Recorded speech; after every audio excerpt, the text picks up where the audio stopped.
बोल्दै तल यहाँ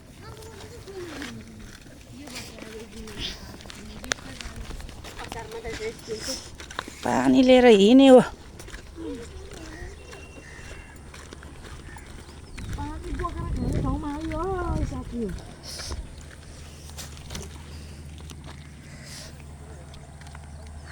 यो कालो झर्नुपर्छ गाँठे चुट्यो गरौँ भएर चुट्यो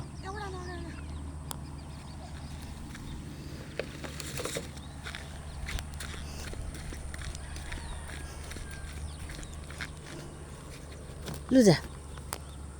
झर झर झर गई पानी बोकेर ऊ तल पुर्याउनु पर्छ तल खोला छेउमा